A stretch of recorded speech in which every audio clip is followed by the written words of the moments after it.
Vijendra Gupta ji press को संबोधित करेंगे। साथ में आदरणीय विधायक अनिल वाजपेयी जी हैं।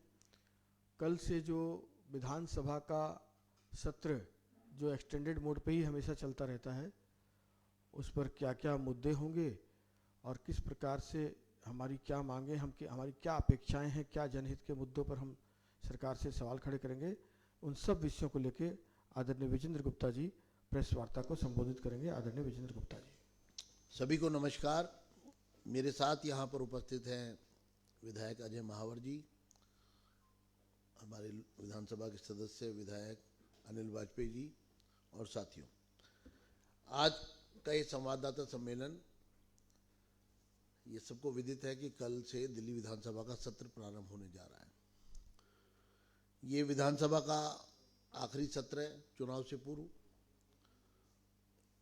और इसमें कुछ महत्वपूर्ण विषय जिनको लेकर के 5 वर्ष तक सरकार गुमराह करती रही और अपनी जिम्मेदारियों का निर्वाह करने से संवैधानिक संकट उत्पन्न हुआ ना करने से उनके, और वो है सीएजी की रिपोर्ट।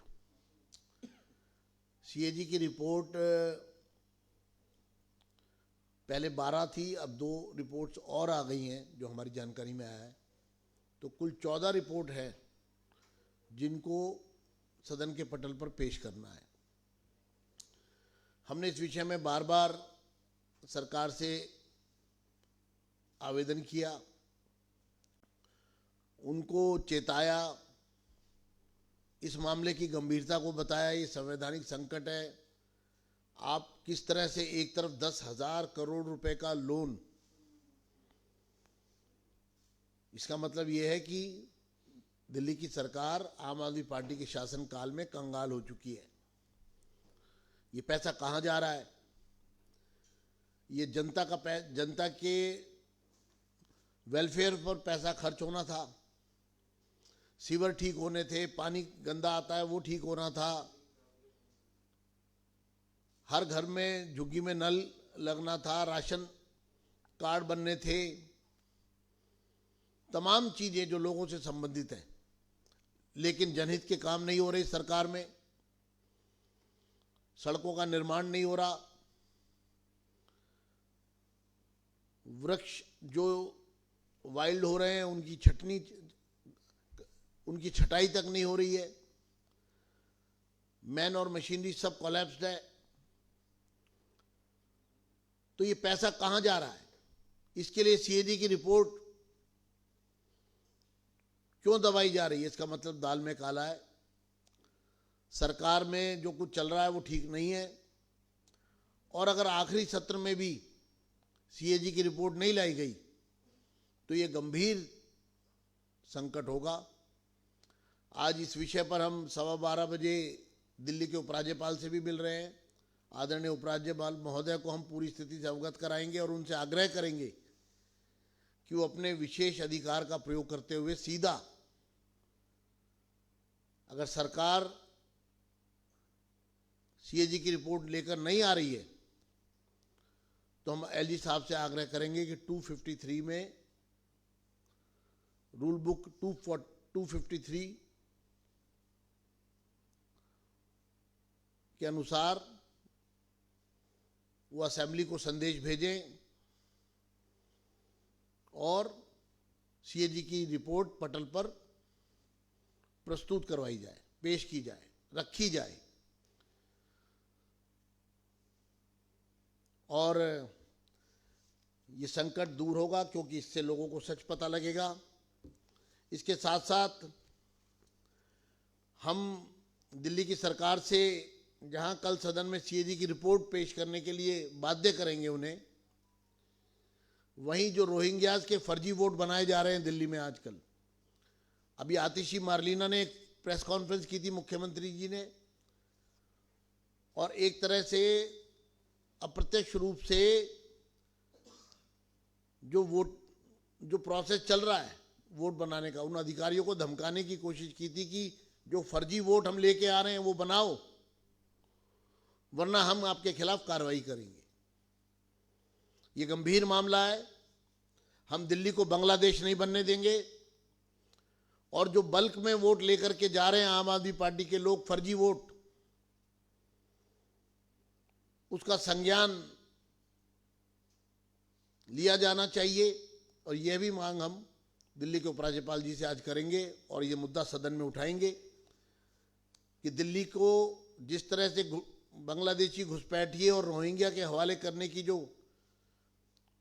एक कुचक्र, एक साजिश आम आदमी पार्टी कर रही है, इसको हम कामयाब नहीं होने देंगे।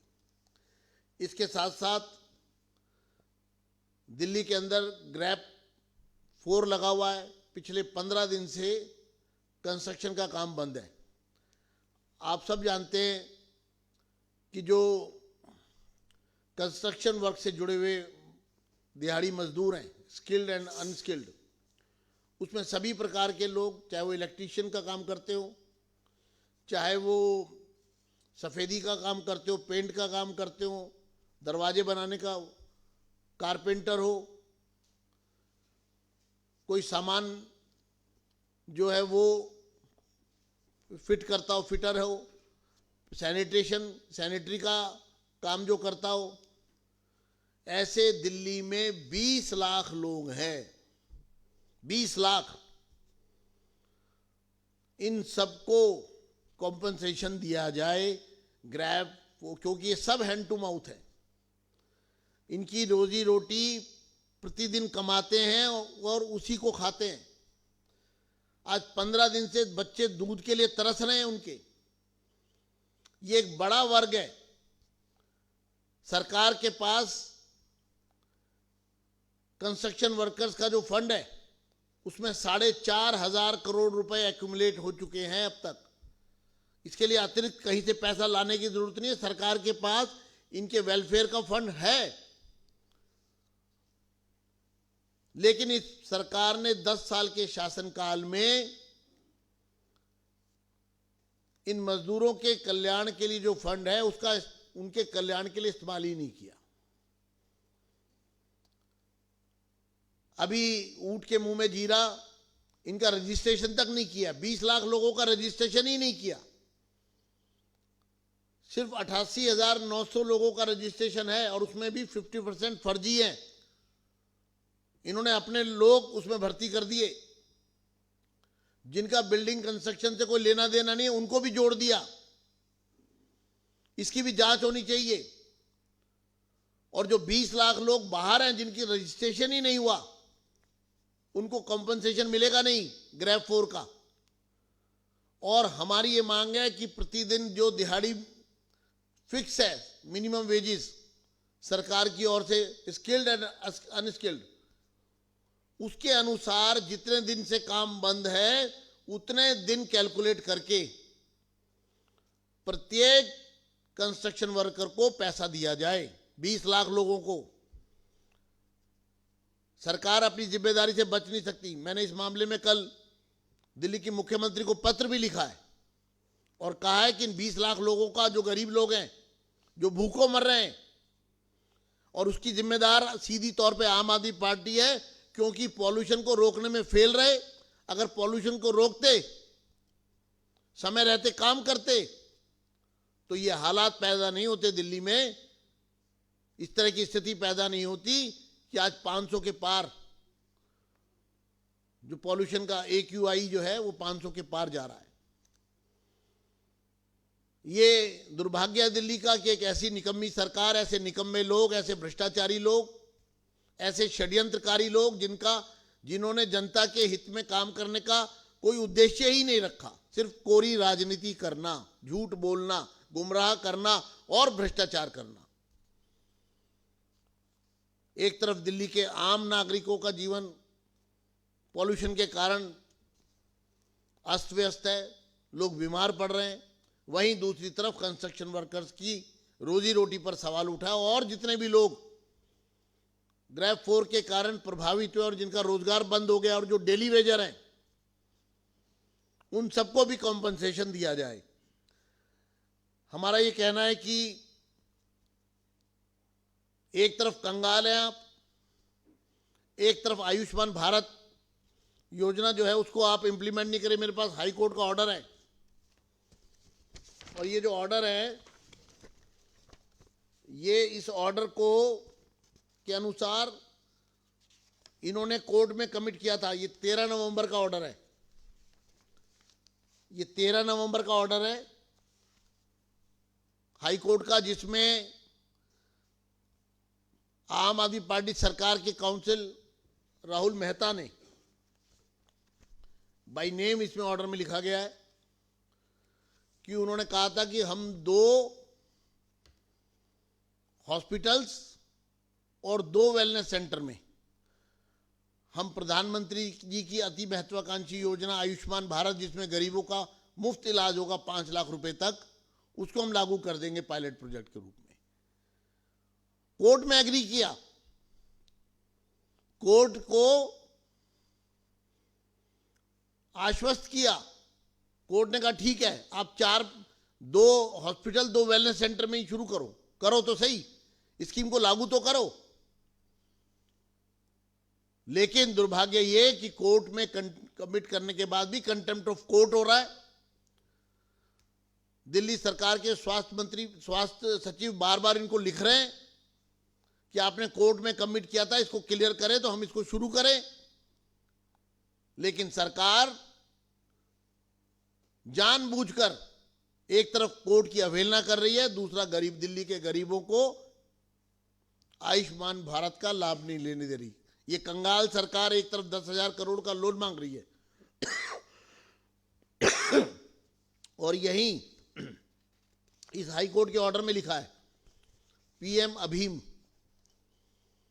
Ayushman Bharat health infrastructure scheme. तो ये हेल्थ इंफ्रास्ट्रक्चर जो है, इसके लिए भारत सरकार ने इनको 2306 करोड़ रुपए दिए हैं। हाई कोर्ट लिखता है कि ये 5 साल के लिए के अंतर्गत इस योजना को लागू करना था 2021 से 2026 तक। 4 फाइनेंशियल ईयर निकल गए हैं, मात्र एक बचा है 25-26, और अभी तक आपने पीएम अभीम यानी कि दिल्ली के हेल्थ इंफ्रास्ट्रक्चर को मजबूती प्रदान करने के लिए, जैसे डिस्ट्रिक्ट में वेलनेस सेंटर्स, लगभग 1200 वेलनेस सेंटर खुलने थे, उसके लिए लगभग 2000 करोड़ रुपया दिया है।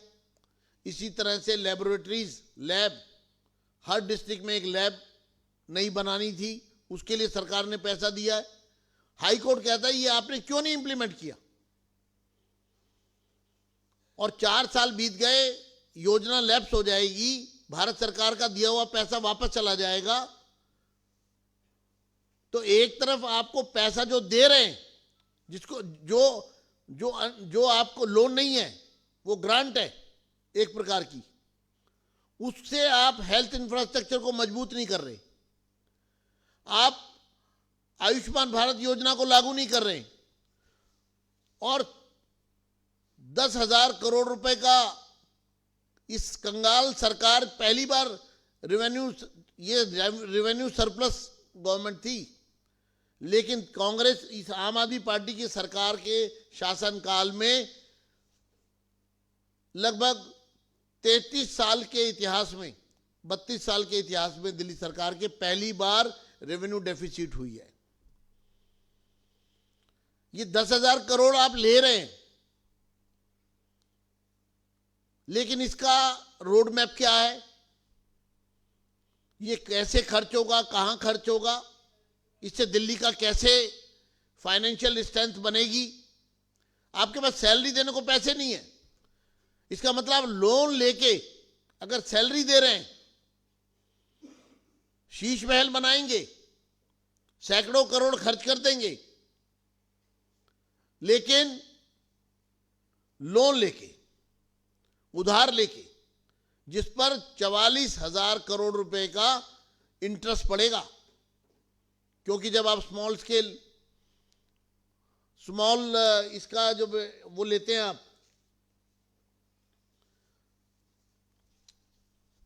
तो उसमें 15 साल का रोड मैप है रीपेमेंट का। और उस पर लगभग 44-45 हजार करोड़ रुपया इंटरेस्ट पड़ेगा। तो आप इतना पैसा लोन लेंगे, उसको उससे सैलरी देंगे, उससे आप अपनी कंगाली मिटाने की कोशिश करेंगे सिर्फ आपके रूटीन एक्सपेंडिचर के लिए, और फिर बाकी चुनाव के मौके पर फ्रीबीज करके, लोगों को गुमराह करके,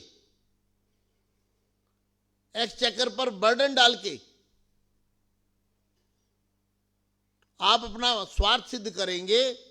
हम चाहते हैं सदन में इस वित्तीय परिस्थितियां जो दिल्ली सरकार की है, इस पे भी चर्चा हो।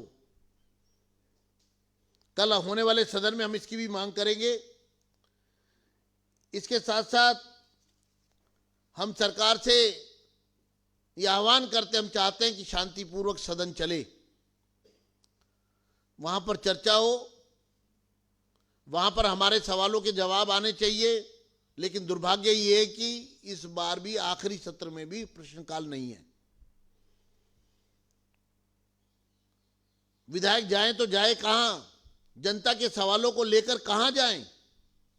कहां गुहार लगाएं? मंत्री से कैसे जवाब लें? लोगों की परेशानी किसको बताएं? कोई सुनने वाला नहीं है, कोई जवाब देने को तैयार नहीं है। यह अराजकता की स्थिति दिल्ली में है। इसलिए इस सरकार को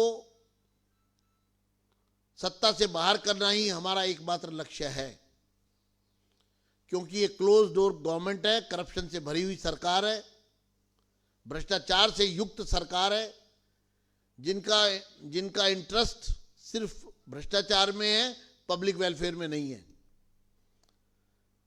इन तमाम मुद्दों को लेकर के हम आज उपराज्यपाल महोदय को भी अवगत कराएंगे और कल शुरू होने वाले सदन में भी ये सब मुद्दे उठाए जाएंगे। धन्यवाद। धन्यवाद। आदरणीय नेता प्रतिपक्ष विजेंद्र गुप्ता जी ने इन डिटेल बताया गवर्नमेंट की अचीवमेंट क्या है, तो भ्रष्टाचार है।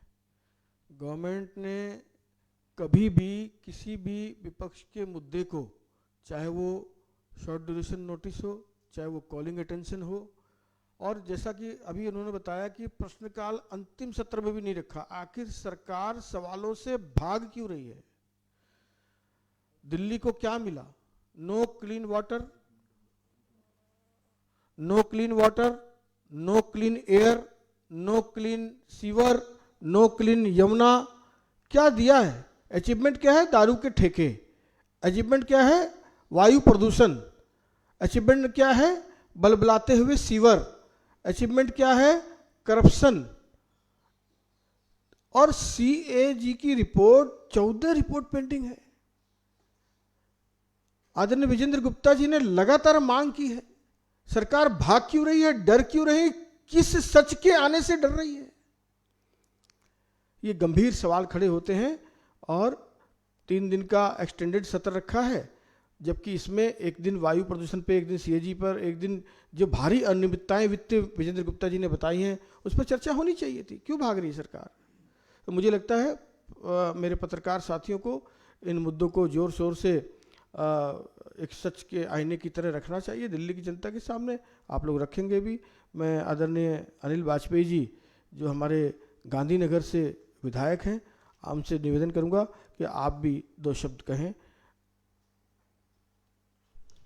मैं आपका सभी का आभार और धन्यवाद। मैं अरविंद केजरीवाल की जब सत्ता आई तो उन्होंने 2 चीज़ों पे बड़ी गंभीरता से बातचीत करनी चाहिए।